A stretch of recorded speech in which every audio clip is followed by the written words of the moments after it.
Sarah noticed something was off about her husband, Mark. He'd always been the life of the party, but lately, he'd been declining invitations to see friends. When she asked if he was okay, he'd smile and say he was just tired. It wasn't until months later, after a crisis, that she learned he'd been battling severe depression the entire time. This story isn't uncommon. Depression doesn't always look like tears and sadness. Sometimes it wears a mask of normalcy, making it incredibly difficult to recognize in the people we love most. Understanding the signs of depression isn't just helpful, it can be life-saving. Before we dive into the signs, let's clarify what depression actually is. Clinical depression, or major depressive disorder, is a medical condition that affects how a person thinks, feels, and functions in daily life. It's not the same as feeling sad after a disappointment or grieving after a loss. Those are normal human responses. Depression is a persistent condition that can last weeks, months, or even years without proper treatment. According to the World Health Organization, more than 280 million people worldwide live with depression.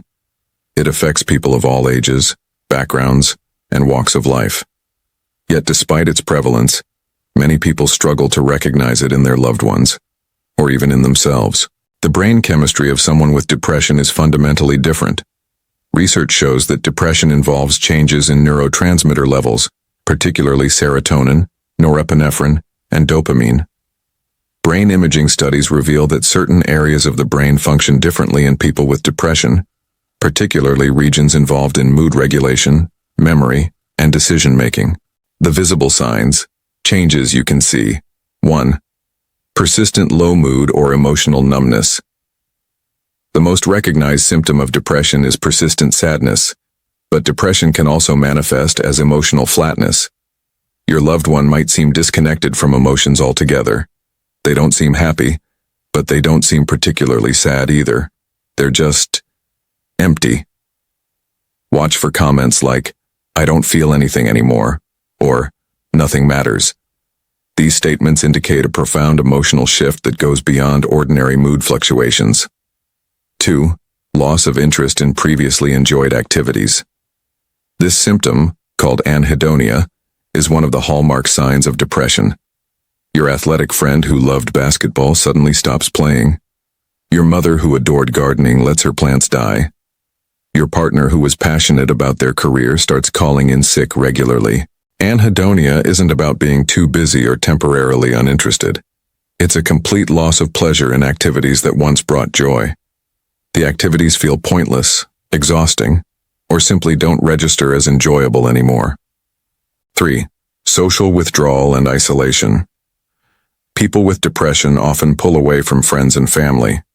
They cancel plans, stop responding to messages, and gradually become invisible in their social circles. This withdrawal isn't about being antisocial. It's often driven by feelings of worthlessness, fear of burdening others, or simply lacking the energy for social interaction. Your loved one might start making excuses to avoid gatherings, turn down invitations they would have previously accepted, or become difficult to reach. They may physically isolate themselves, spending increasing amounts of time alone in their room or at home. 4. Changes in sleep patterns. Depression disrupts sleep in various ways. Some people sleep excessively, 12, 14, or even 16 hours a day, using sleep as an escape from painful emotions. Others experience insomnia, lying awake for hours with racing thoughts, or waking frequently throughout the night. You might notice your loved one is still in bed at unusual hours, takes frequent naps, or complains about being exhausted despite sleeping.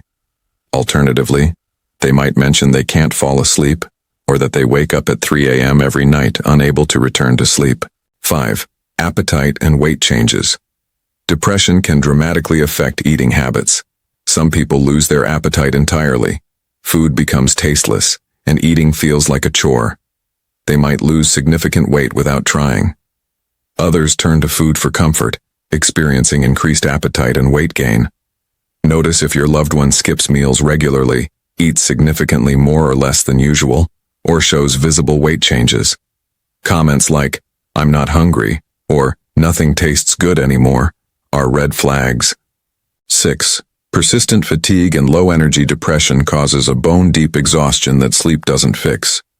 Your loved one might describe feeling like they're moving through molasses, or that even simple tasks require enormous effort. Getting out of bed, taking a shower, or preparing a meal can feel overwhelming.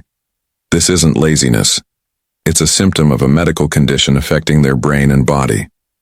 Research shows that depression can affect mitochondrial function and inflammatory markers, contributing to physical exhaustion. 7. Difficulty concentrating and making decisions. Depression impacts cognitive function significantly. Your loved one might struggle to focus on conversations, forget things frequently, or seem distracted and spaced out. They might read the same page repeatedly without absorbing information, or start tasks they can't finish. Decision-making becomes paralyzing. Even choosing what to eat for dinner can feel impossible. This cognitive fog, sometimes called brain fog, results from depression's effects on the prefrontal cortex, the brain region responsible for executive function. 8. Physical symptoms. Without clear medical cause, depression often manifests physically. Your loved one might complain about unexplained headaches, back pain, digestive issues, or general body aches. They might visit doctors repeatedly for these symptoms, only to be told that nothing is medically wrong. This connection between mental and physical health is well documented in research. The mind and body are deeply interconnected, and emotional pain can manifest as physical discomfort through various biological pathways. 9. Irritability and anger. While we often associate depression with sadness, it frequently presents as irritability, especially in men and adolescents. Your loved one might seem constantly frustrated, snap at small inconveniences, or express anger disproportionate to situations. They might have a short fuse, seem perpetually annoyed, or respond to questions with hostility. This irritability isn't about personality. It's a symptom of their internal struggle and emotional dysregulation. 10. Feelings of worthlessness and excessive guilt. Listen carefully to how your loved one talks about themselves. Depression often involves harsh self-criticism and distorted thinking patterns. They might say things like, "I'm a burden," "Everyone would be better off without me," or "I ruin everything." They may obsess over past mistakes, blow minor errors out of proportion, or feel guilty about things beyond their control. This negative self-perception is a symptom of depression distorting their thought patterns. 11. Talk of death or suicide. This is the most critical warning sign. If your loved one mentions death, dying, or suicide, even casually or as a joke, take it seriously. Comments like, "I wish I could just disappear," "People would be better off without me," or "I can't keep going like this," should never be dismissed. Research shows that most people who attempt suicide have given warning signs. Direct statements about suicide, searching online for methods, giving away possessions, or saying goodbye to people are emergency situations requiring immediate intervention. 12. Reckless behavior. Some people with depression engage in risky activities, reckless driving, substance abuse, dangerous sexual behavior, or other self-destructive actions. This might be an attempt to feel something, escape emotional pain, or unconsciously harm themselves. Notice if your loved one suddenly starts drinking heavily, using drugs, driving dangerously, or engaging in uncharacteristic risky behavior. How depression looks different. In men, men are often socialized to suppress emotions, which can make depression appear differently. Instead of expressing sadness, men might display anger, irritability, or aggression. They might work excessively, engage in risky behavior, or abuse substances. Research indicates that men are less likely to seek help for depression, making recognition by loved ones even more critical. In teenagers, teenage depression often manifests as irritability, anger, or acting out rather than sadness. Teens might become defiant, get into trouble at school, abuse substances, or engage in self-harm. Academic performance typically declines. Because adolescence involves normal mood swings, depression can be harder to identify, but persistent changes lasting weeks should raise concern. In elderly people, Depression in older adults is often dismissed as a normal part of aging, but it's not. Elderly people with depression might focus heavily on physical complaints, show increased confusion or memory problems, lose interest in personal care, or become increasingly isolated. They may also face higher suicide risk, particularly older men. In high-functioning individuals, some people with depression maintain an outward appearance of success. They go to work, fulfill responsibilities, and seem fine in public, but struggle immensely in private. This high-functioning depression, or persistent depressive disorder, can be particularly difficult to recognize because the person has become skilled at hiding their pain. What depression is not. It's important to understand common misconceptions about depression to recognize it accurately. Depression is not weakness.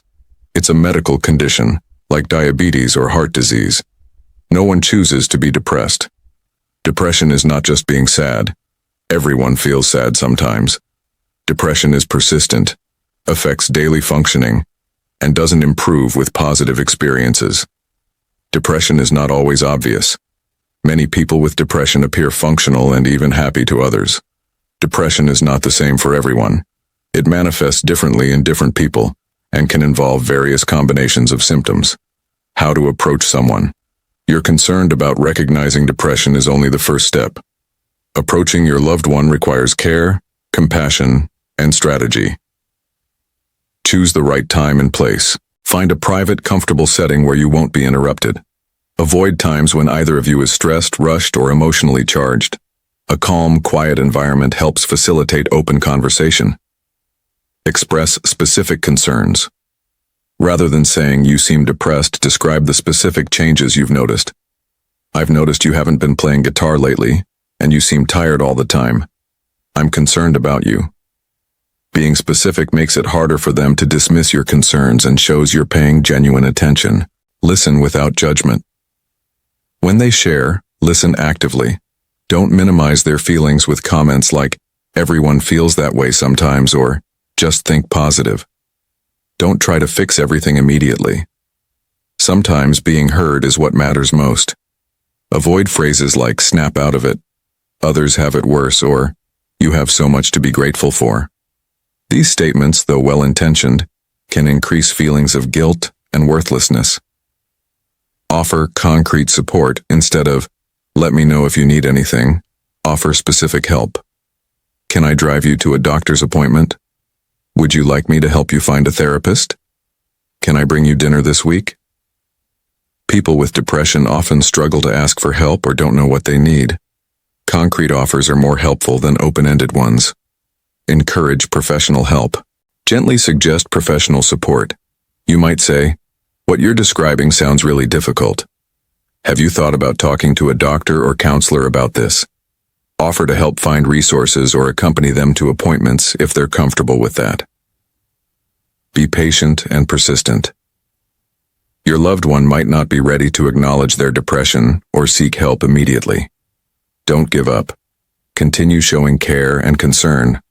Sometimes it takes multiple conversations before someone accepts they need help. What to do in a crisis. If your loved one expresses suicidal thoughts or you believe they're in immediate danger, don't leave them alone. Stay with them or ensure someone else is with them. Remove potential means of harm if possible. Medications, weapons, sharp objects. Call for help immediately. Contact emergency services, 911 in the U.S. Take them to the nearest emergency room or call a crisis helpline. In the U.S., the 988 Suicide and Crisis Lifeline, 988, provides 24/7 support. Don't promise to keep suicide plans secret. Their safety takes priority over confidentiality. Trust your instincts. If you feel the situation is serious, it probably is. It's better to overreact than to regret inaction. Taking care of yourself. Supporting someone with depression can be emotionally draining. You can't help your loved one effectively if you're depleted yourself. Set healthy boundaries. You can be supportive without sacrificing your own mental health. It's okay to say, "I care about you, but I also need to take care of myself." Seek your own support. Talk to friends, family, or a therapist about your feelings. Join a support group for families of people with depression. Remember that you can't fix their depression. Treatment requires professional intervention. Your role is to support, not to cure. Take breaks and engage in activities you enjoy. Maintaining your own well-being enables you to provide better, more sustainable support. The path forward. Hope and recovery. Depression is treatable.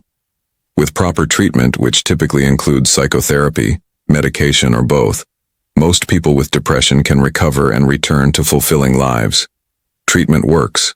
Research consistently shows that therapy, particularly cognitive behavioral therapy and interpersonal therapy, and antidepressant medications are effective. Many people see significant improvement within weeks to months of starting treatment. Recovery isn't always linear. Your loved one might have good days and bad days. They might experience setbacks. This is normal and doesn't mean treatment isn't working. Your recognition and support matter. By noticing the signs of depression and encouraging your loved one to seek help, you're potentially changing the trajectory of their life. Early intervention typically leads to better outcomes. Learning to recognize depression in someone you love is one of the most valuable skills you can develop. Depression thrives in silence and isolation. When you notice the signs, speak up with compassion, and encourage professional help, you break that silence. You might not always get it right. Your loved one might initially resist or deny they're struggling. But your care, persistence, and willingness to have difficult conversations demonstrate that they're not alone, and that alone can make an enormous difference. Remember Sarah and Mark from our opening story? After Sarah finally understood what Mark was experiencing and helped him seek treatment, their lives changed dramatically. Mark started therapy and medication. It wasn't easy. Recovery took time. But today, Mark manages his depression successfully.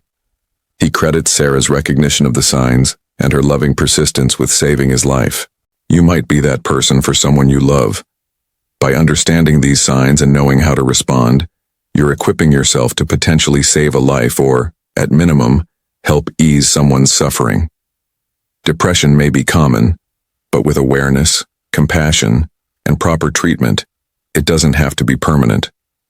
The signs are there, sometimes obvious, sometimes subtle, but always meaningful. Trust what you observe, act with love, and know that your concern can be the catalyst that leads someone toward healing.